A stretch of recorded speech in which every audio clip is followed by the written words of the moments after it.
사랑하는 형제자매 여러분, 오늘은 교회력 성령 강림 후 셋째 주일입니다.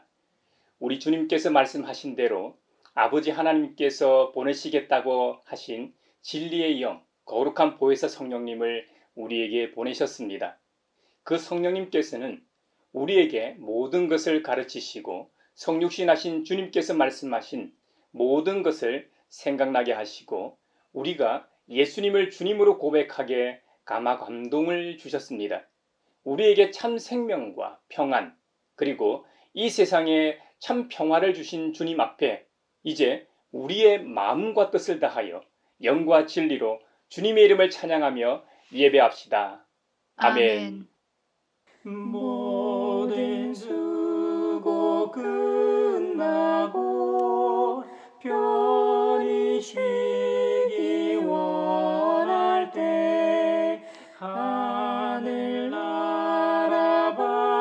밖에는 참된 위로 없도다. 주만 의지하고서 요단강을 건널 때 성령 말씀하기를 나를 따라오너라.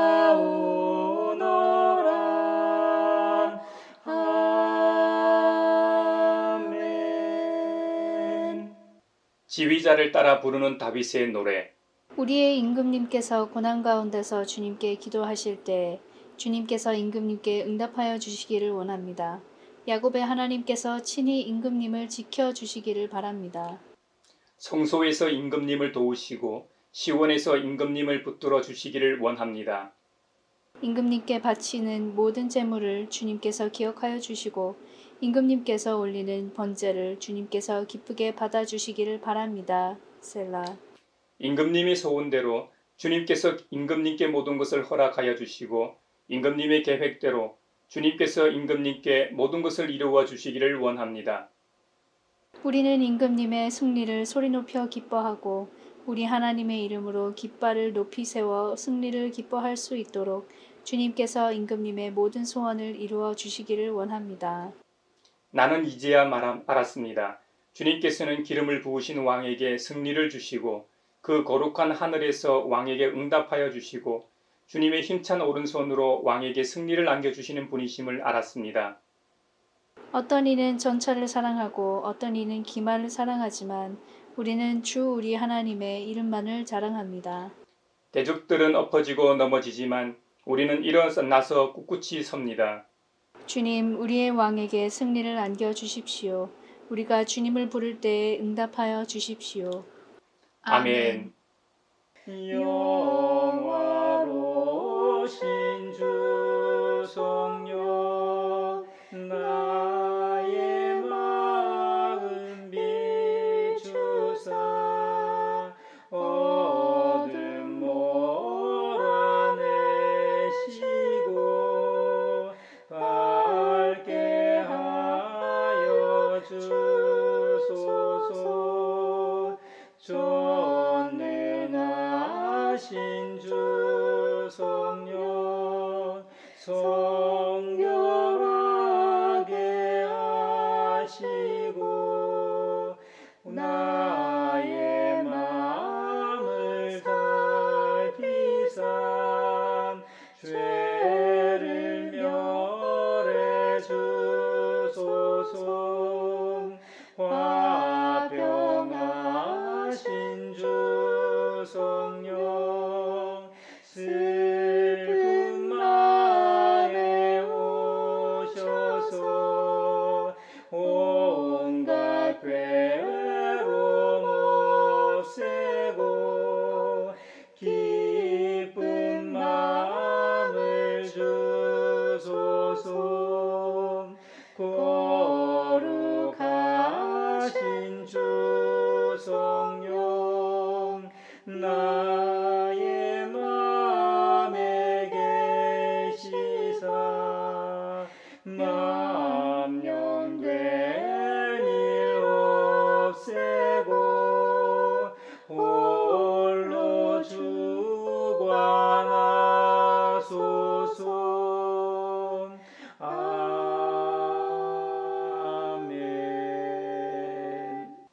주님 안에서 한 식구 된 형제 자매 여러분, 지극히 높으시고 거룩하신 하나님 앞에 겸손히 엎드려 참 마음으로 우리의 죄를 자복하고 회개함으로써 새로운 말씀을 받읍시다. 용서하신다는 말씀을 의지하여 우리 죄를 고백하오니 용서하시는 하나님이시며 은혜로우시며 긍휼히 여기시며 더디노하시며 인자가 풍부하신 하나님, 우리 죄를 용서하시고 모든 불의에서 우리를 깨끗하게 해주시옵소서. 주여 주 예수여 저를 기억해 주소서. 주여 주 예수여 당신 나라 임하실 때. 주여 주 예수여 저를 기억해 주소서. 주여 주 예수여 당신 나라 임하실 때.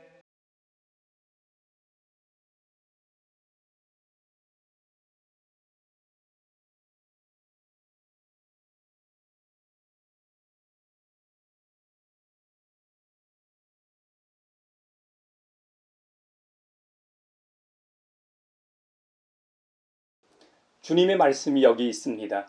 우리 중 누가 정죄의 자리에 설 수 있습니까? 오직 그리스도, 우리를 위해 죽으시고 다시 살아나신 주님뿐이십니다.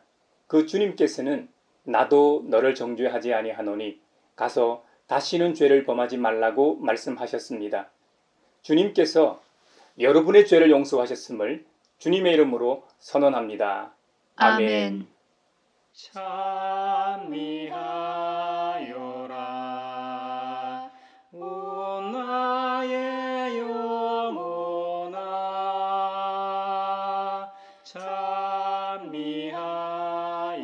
찬미하여라 거룩한 주 이름.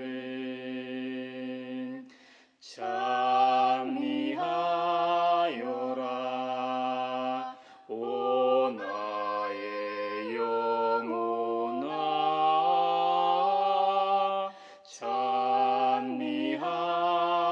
찬미하여라 거룩한 주 이름. 오늘 우리에게 주신 구약의 말씀은 사무엘상 15장 34절에서 16장 13절 말씀입니다. 하나님의 말씀을 경청하십시오.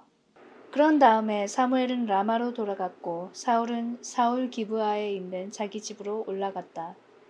그 다음부터 사무엘은 사울 때문에 마음이 상하여 죽는 날까지 다시는 사울을 만나지 않았고 주님께서도 사울을 이스라엘의 왕으로 세우신 것을 후회하셨다. 주님께서 사무엘에게 말씀하셨다. 사울이 다시 이스라엘을 다스리지 못하도록 내가 이미 그를 버렸는데 너는 언제까지 사울 때문에 괴로워할 것이냐? 너는 어서 뿔병에 기름을 채워 가지고 길을 떠나 베들레헴 사람 이새에게로 가거라. 내가 이미 그의 아들 가운데서 왕이 될 사람을 한 명 골라놓았다. 사무엘이 여쭈었다. 내가 어떻게 길을 떠날 수 있겠습니까? 사울이 이 소식을 들으면 나를 죽일 것입니다. 주님께서 대답하셨다. 너는 암송아지를 한 마리 끌고 가서 주님께 희생제물을 바치러 왔다고 말하여라. 그리고 이새를 제사에 초청하여라. 그 다음에 해야 할 일은 내가 거기에서 너에게 일러주겠다. 너는 내가 거기에서 일러주는 사람에게 기름을 부어라. 사무엘이 주님께서 시키신 대로 하여 베들레헴에 이르니 그 성읍의 장로들이 떨면서 나와 맞으며 물었다. 좋은 일로 오시는 겁니까? 사무엘이 대답하였다. 그렇소, 좋은 일이요. 나는 주님께 희생제물을 바치러 왔소. 여러분은 몸을 성결하게 한 뒤에 나와 함께 제사를 드리러 갑시다. 그런 다음에 사무엘은 이새와 그의 아들들만은 자기가 직접 성결하게 한 뒤에 제사에 초청하였다. 그들이 왔을 때 사무엘은 엘리압을 보고 속으로 주님께서 기름 부어 세우시려는 사람이 정말 주님 앞에 나와 섰구나 하고 생각하였다. 그러나 주님께서 사무엘에게 이르셨다.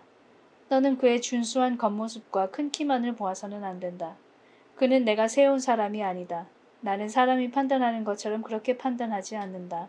사람은 겉모습만을 따라 판단하지만 나 주는 중심을 본다. 그 다음으로 이새가 아비나답을 불러 사무엘 앞으로 지나가게 하였다. 그러나 사무엘은 이 아들도 주님께서 뽑으신 사람이 아니라고 하였다. 이번에는 이새가 산마를 지나가게 하였으나 사무엘은 이 아들도 주님께서 뽑으신 사람이 아니라고 하였다. 이런 식으로 이새가 자기 아들 7을 모두 사무엘 앞으로 지나가게 하였으나 사무엘은 이새에게 주님께서는 이 아들들 가운데 어느 하나도 뽑지 않으셨소 하고 말하였다. 사무엘이 이새에게 아들들이 다 온 겁니까? 하고 물으니 이새가 대답하였다. 막내가 남아있기는 합니다만 지금 양떼를 치러 나가고 없습니다. 사무엘이 이새에게 말하였다. 어느 사람을 보내어 데려오시오. 그가 이곳에 오기 전에는 제물을 바치지 않겠소. 그래서 이새가 사람을 보내어 막내 아들을 데려왔다. 그는 눈이 아름답고 외모도 준수한 홍안의 소년이었다. 주님께서는 말씀하셨다. 바로 이 사람이다. 어서 그에게 기름을 부어라. 사무엘이 기름이 담긴 뿔병을 들고 그의 형들이 둘러싼 가운데서 다윗에게 기름을 부었다. 그러자 주님의 영이 그날부터 계속 다윗을 감동시켰다.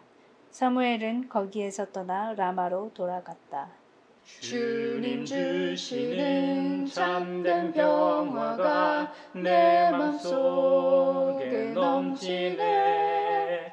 주의 말씀에 거센 풍랑도 잠잠하게 되도다. 오늘 우리에게 주신 서신의 말씀은 고린도 후서 5장 6절에서 10절, 14절에서 17절입니다. 하나님의 말씀을 경청하십시오. 이런 일을 우리에게 이루어 주시고 그 보증으로 성령을 우리에게 주신 분은 하나님이십니다. 그러므로 우리는 언제나 마음이 든든합니다. 우리가 육체의 몸을 입고 살고 있는 동안에는 주님에게서 떠나 살고 있음을 압니다. 우리는 믿음으로 살아가지 보는 것으로 살아가지 아니합니다. 우리는 마음이 든든합니다. 우리는 차라리 몸을 떠나서 주님과 함께 살기를 바랍니다. 그러므로 우리가 몸 안에 머물러 있든지 몸을 떠나 있든지 우리가 바라는 것은 주님을 기쁘게 해드리는 사람이 되는 것입니다. 우리는 모두 그리스도의 심판대 앞에 나타나야 합니다. 그리하여 각 사람은 선한 일이든지 악한 일이든지 몸으로 행한 모든 일을 따라 마땅한 보응을 받아야 합니다. 그리스도의 사랑이 우리를 휘어잡습니다. 우리가 확신하기로는 한 사람이 모든 사람을 위하여 죽으셨으니 모든 사람이 죽은 셈입니다. 그런데 그리스도께서 모든 사람을 위하여 죽으신 것은 이제부터는 살아있는 사람들이 자기 자신들을 위하여 살아가도록 하려는 것이 아니라 자기들을 위하여 죽으셨다가 살아나신 그분을 위하여 살아가도록 하려는 것입니다. 그러므로 이제부터 우리는 아무도 육신의 잣대로 알려고 하지 않습니다. 전에는 우리가 육신의 잣대로 그리스도를 알았지만 이제는 그렇지 않습니다. 누구든지 그리스도 안에 있으면 그는 새로운 피조물입니다. 옛것은 지나갔습니다. 보십시오. 새것이 되었습니다. 주님 주시는 참된 평화가 내 맘속에 넘치네. 주의 말씀에 거센 풍랑도 잠잠하게 되도다. 오늘 우리에게 주시는 복음의 말씀은 마가복음 4장 26절로 34절입니다. 주님의 말씀을 경청하십시오. 예수께서 또 말씀하셨다. 하나님 나라는 이렇게 비유할 수 있다. 어떤 사람이 땅에 씨를 뿌려놓고 밤낮 자고 일어나고 하는 사이에 그 씨에서 싹이 나고 자라지만 그 사람은 어떻게 그렇게 되는지를 알지 못한다. 땅이 저절로 열매를 맺게 하는데 처음에는 싹을 내고 그 다음에는 이삭을 내고 또 그 다음에는 이삭에 알찬 나달을 낸다. 열매가 익으면 곧 낫을 댄다. 추수 때가 왔기 때문이다. 예수께서 또 말씀하셨다. 우리가 하나님의 나라를 어떻게 비길까? 또는 무슨 비유로 그것을 나타낼까? 겨자씨와 같으니 그것은 땅에 심을 때에는 세상에 있는 어떤 씨보다도 더 작다. 그러나 심고 나면 자라서 어떤 풀보다 더 큰 가지들을 뻗어 공중의 새들이 그 그늘에 깃들일 수 있게 된다. 예수께서는 그들이 알아들을 수 있는 정도로 이와 같이 많은 비유로 말씀을 전하셨다. 비유가 아니면 말씀하지 않으셨으나 제자들에게는 따로 모든 것을 설명해 주셨다. 이것은 주님의 말씀입니다. 하나님 감사합니다. 주님 주시는 참된 평화가 내 맘속에 넘치네. 주의 말씀에 거센 풍랑도 잠잠하게 되도다. 소외된 이들을 위하여 기도합니다. 지난 5일 전남 화순에 있는 한 장애시설에서 온몸이 멍든 채 사망한 10대 장애인에 대한 소식이 전해졌습니다. 부모 입장에서는 한 달 전쯤 어린이날을 앞두고 만난 아들의 얼굴에서는 찾아볼 수 없는 흔적이라 가혹행위나 학대가 의심되는 상황이라고 합니다. 시설 내부에는 CCTV도 없고 시설 관계자는 사망한 청소년이 넘어져서 상처가 생겼다고 하며 오히려 저희가 때려서 그런 게 아니라는 걸 꼭 경찰에 이야기해 주셨으면 좋겠다고 했답니다. 요즘도 이런 일이 생긴다는 게 참 이해가 안 갑니다. 주님, 거주시설의 고질적 문제가 이번에도 드러난 것 같아 참 쓸쓸합니다. 시설 종사자에 의한 학대가 사라지게 하시고 장애인에 대한 인식이 개선되게 하소서. 가물함에 마른 땅에 단비를 내리시듯 성령의 단비를 부어 새 생명 주옵소서. 아멘. 사회를 위하여 기도합니다. 농촌 인구 감소에다 코로나 여파 등으로 경북 경주 지역 농촌 일손 부족 현상이 심각하다고 합니다. 농촌 일손 부족 현상은 전국적으로 심각할 것으로 예측됩니다. 코로나로 입국 가능한 외국인이 감소함에 따라 농촌 외국인 근로자 공급이 급감함에 따른 현상이라고 합니다. 게다가 대학생 봉사 활동의 경우도 개별 농가에서의 활동은 이수 시간으로 인정받지 못해 지역 대학생들이 봉사활동을 하기 위해 타 지역으로 가는 현상까지 있다고 합니다. 현 자원봉사활동 정책의 한계가 농가의 피해로 이어지고 있습니다. 국비 사업인 농촌인력중개센터가 제대로 잘 작동하여 농촌 일손 부족 현상이 감소하게 하소서. 가물함에 마른 땅에 단비를 내리시듯 성령의 단비를 부어 새 생명 주옵소서. 아멘. 세계 평화를 위하여 기도합니다. 세르비아 배구 선수가 경기 중 양 손가락으로 눈을 찢는 듯 동작을 해 인종차별 행위로 징계를 받은 일이 생겼습니다. 국제배구연맹이 주관하는 대회에서 태국과의 경기에서 발생하였습니다. 세르비아 배구연맹은 잘못을 인정하고 사과했지만 스포츠 종목뿐만 아니라 지금도 세계 곳곳에서 인종차별이 만연해 있습니다. 이제는 한국인들과 동양인들마저도 유럽이나 북미에서 더욱더 심한 차별을 받고 있는 실정입니다. 언제쯤이면 이러한 차별이 사라질까요? 평화의 왕으로 오신 주님, 이 땅에 각종 차별이 근절되고 그리스도 안에서 모두가 평등하게 살아가게 하소서. 가물함에 마른 땅에 단비를 내리시듯 성령의 단비를 부어 새 생명 주옵소서. 아멘. 이스라엘은 사해 남서쪽에 위치한 아말렉과의 전쟁에서 엄청난 성과로 승리하게 됩니다. 그 승리를 위한 전쟁 이 수행 과정에서 이스라엘에게 있어서 큰 실수가 있었습니다. 그것도 일반 군인이 아니라 가장 큰 장군이면서 한 나라의 군주인 사울 왕의 잘못이 발생하였습니다. 하나님께서는 아말렉과의 전쟁에서 사정을 봐주지 말고 아말렉의 모든 것을 전멸시키라고 명하십니다. 하지만 전쟁에서 승리한 사울과 그의 군대는 아각뿐만 아니라 그 상대의 왕이죠. 아각뿐만 아니라 양떼와 소떼 가운데서도 가장 좋은 것들과 가장 기름진 짐승들과 어린 양과 좋은 것들은 무엇이든지 모두 아깝게 여겨 진멸하지 않고 다만 쓸모없고 값없는 것들만 골라서 진멸합니다. 물질에 대한 탐욕은 이스라엘의 최초의 이 제왕인 사울이 첫 번째 왕이라는 명예와 함께 첫 번째 버림받은 왕으로 기록되는 참상을 낳습니다. 이에 주님께서 심히 노하십니다. 그리하여 사무엘을 통해 사울에게 뭐라고 말씀하시냐면 사울을 왕으로 세운 것이 후회된다. 그가 나에게서 등을 돌렸고 나의 명령을 따르지 않는다고 한탄하셨습니다. 그리하여 사울에게 기름을 부어 왕으로 세운 제사장 사무엘도 사울을 버리게 됩니다. 얼마나 다급했던지 한 나라의 왕인 사울이 떠나려고 돌아선 이 사무엘의 그 돗자락을 붙잡았는데 그 옷자락이 찢어졌을 정도였다고 합니다. 이후 사무엘은 그가 제사를 드리던 라마로 돌아갔고 사울은 그의 고향 사울 기브아로 갔다고 합니다.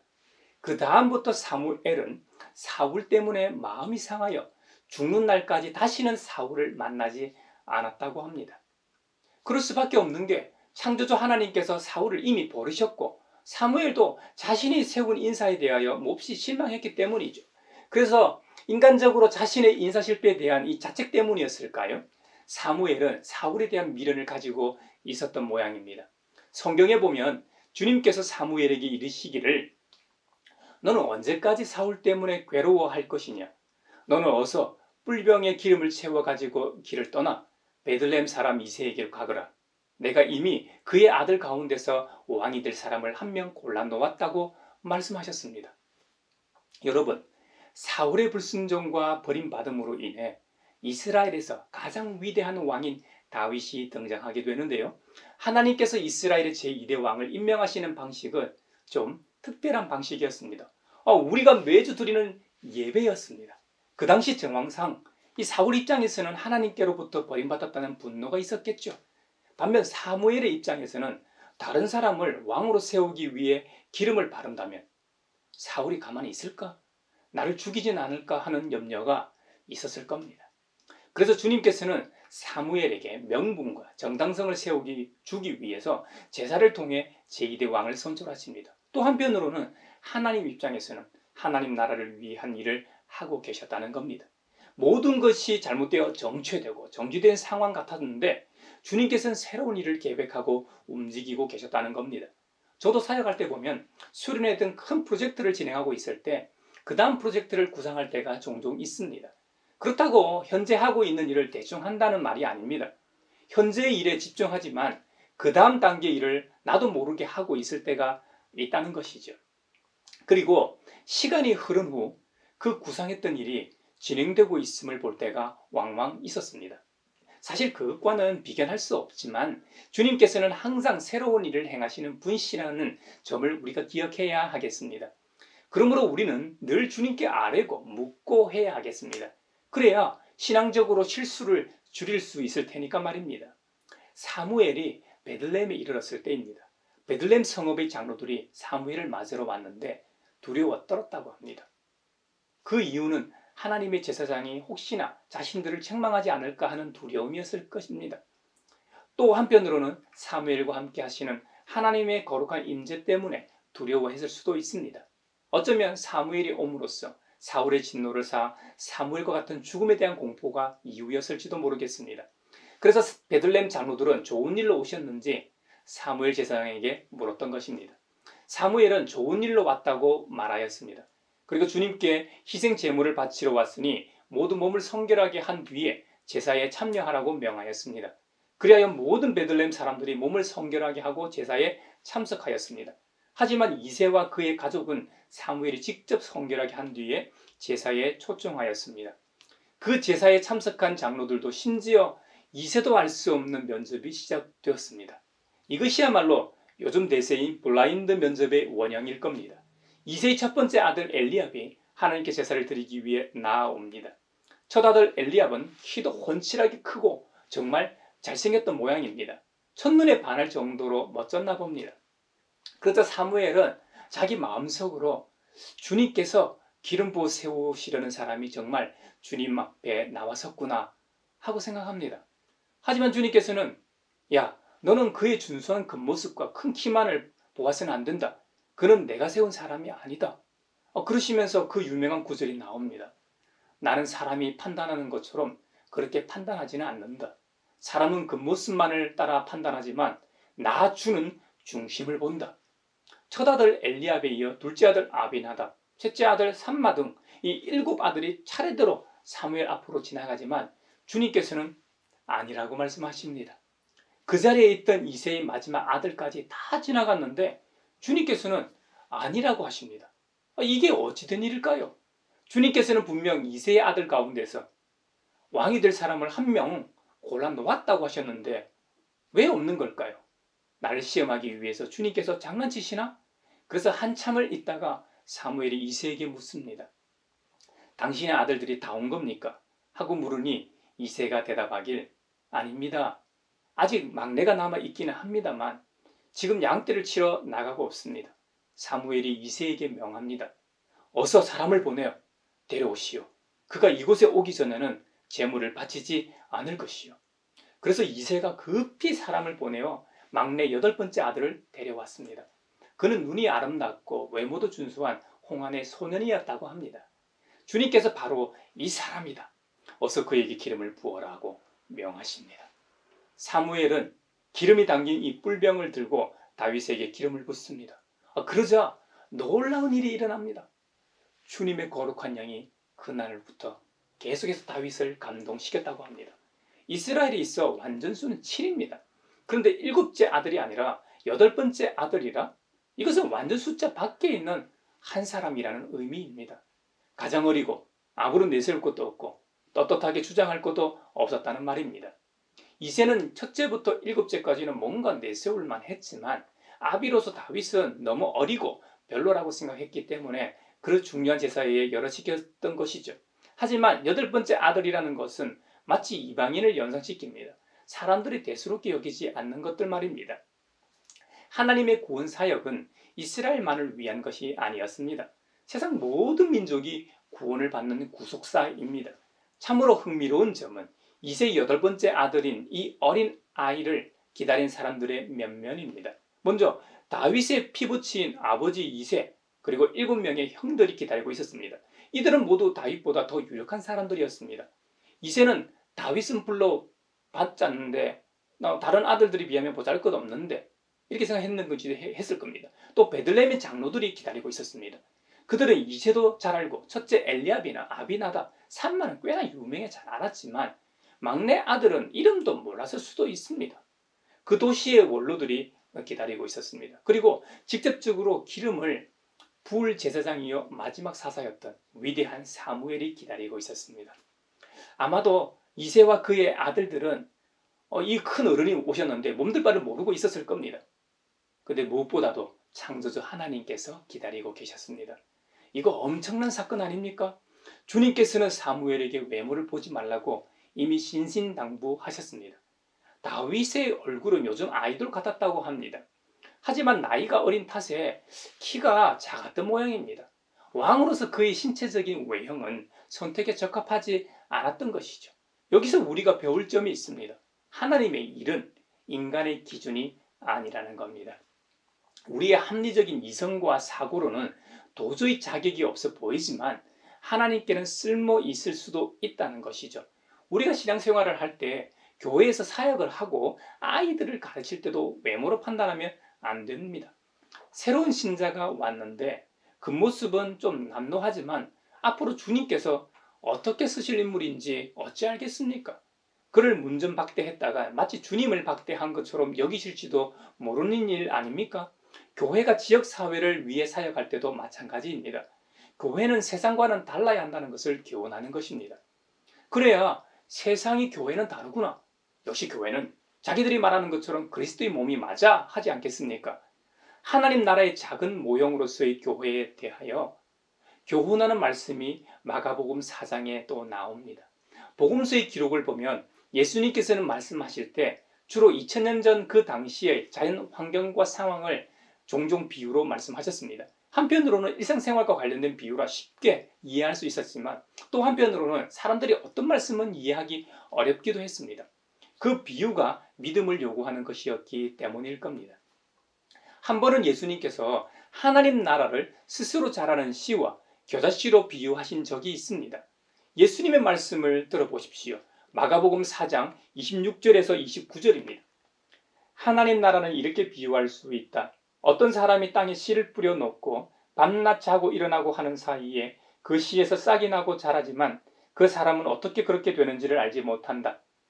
땅이 저절로 열매를 맺게 하는데 처음에는 싹을 내고 그 다음에는 이삭을 내고 또 그 다음에는 이삭의 알찬 나단을 낸다. 열매가 익으면 곧 낫을 된다. 추수 때가 왔기 때문이다. 맞습니다. 사실 우리는 씨가 어떤 작용으로 자라 열매를 맺는지 모릅니다. 물론 지금은 식물학 등 자연과학이 발달하여 어떤 원리로 뿌리를 내리고 싹을 내고 이삭을 내고 열매를 맺고 추수 때가 되면 낫을 되는지 다 압니다. 심지어 타임랩스로 촬영하여 그 전체 과정을 눈으로 볼 수도 있습니다.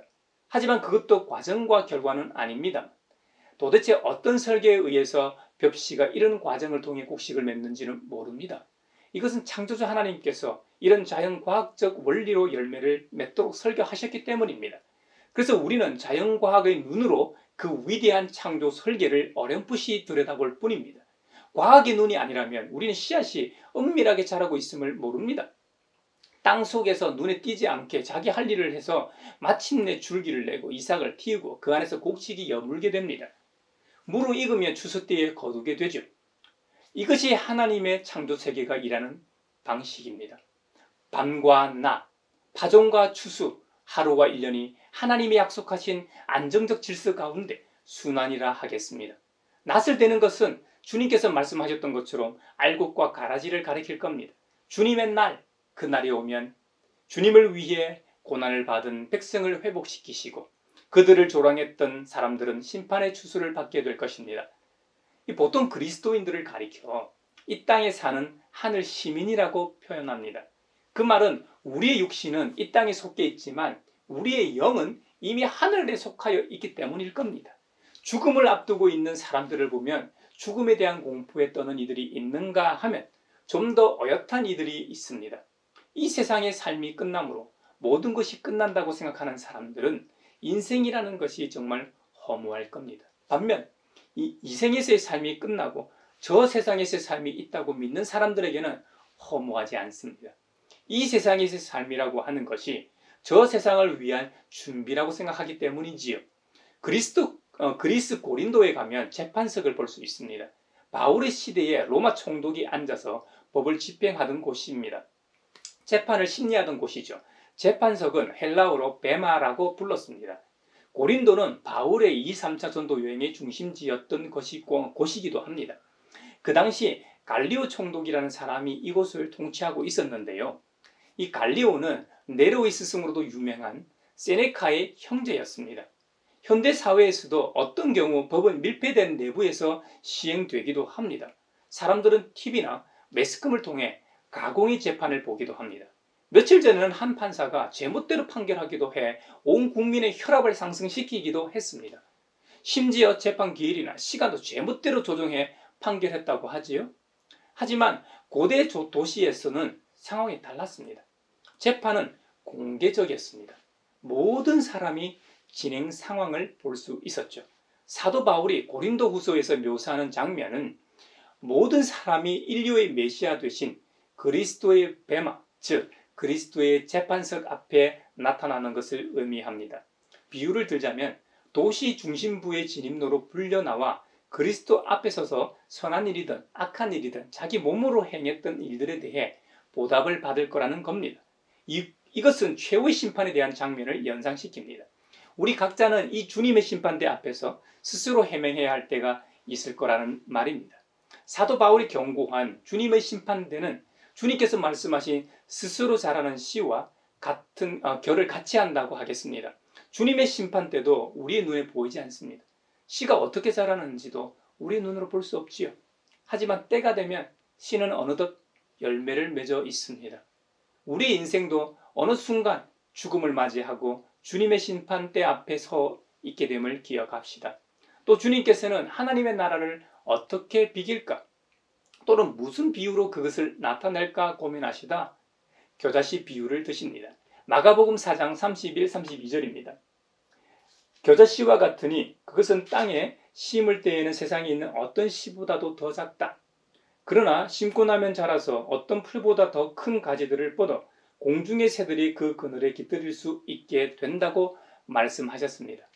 이 비유의 표면적 의미는 앞의 비유인 이 비밀스럽게 스스로 자라는 씨앗처럼 겨자씨도 큰 관목으로 자라는 이 작은 씨앗 이야기입니다. 이 팔레스타인 지역에서 하늘의 이 겨자씨란 가장 작은 것으로 보통 사람들에게 잘 알려져 있었다는 겁니다.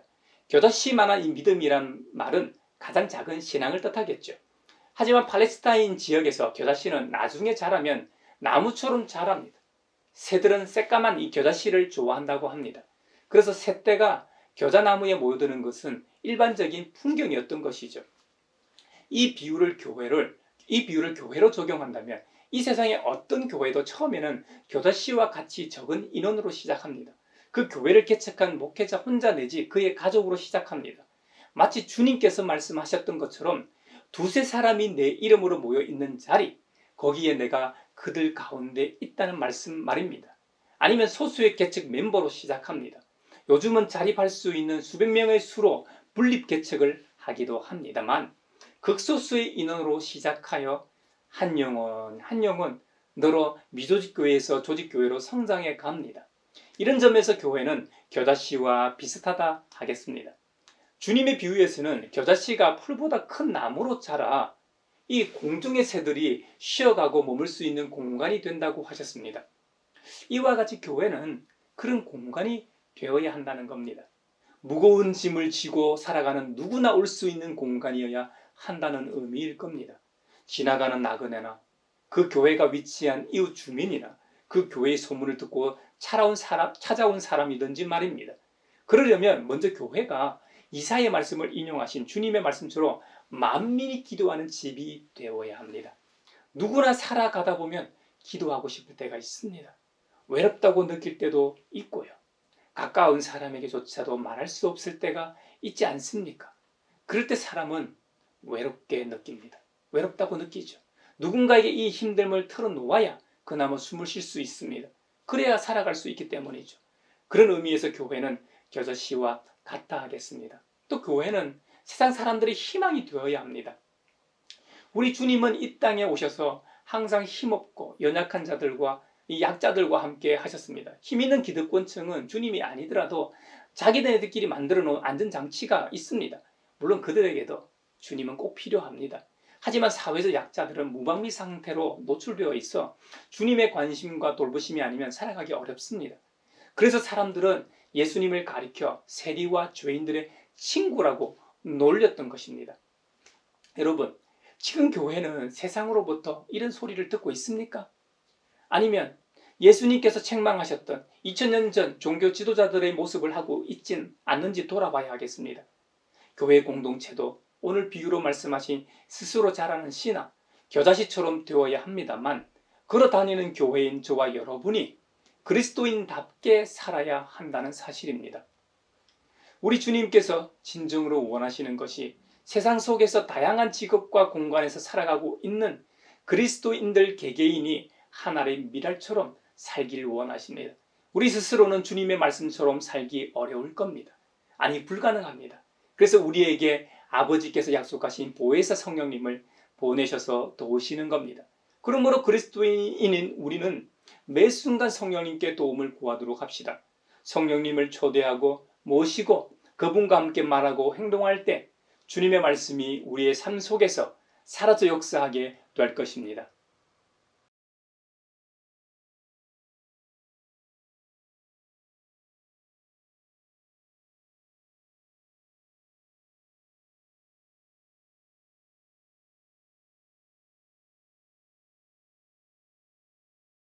나의 하나님 받으소서. 주께 드리는 이 예물을 소리 높여 감사로 주께 드리네. 아멘.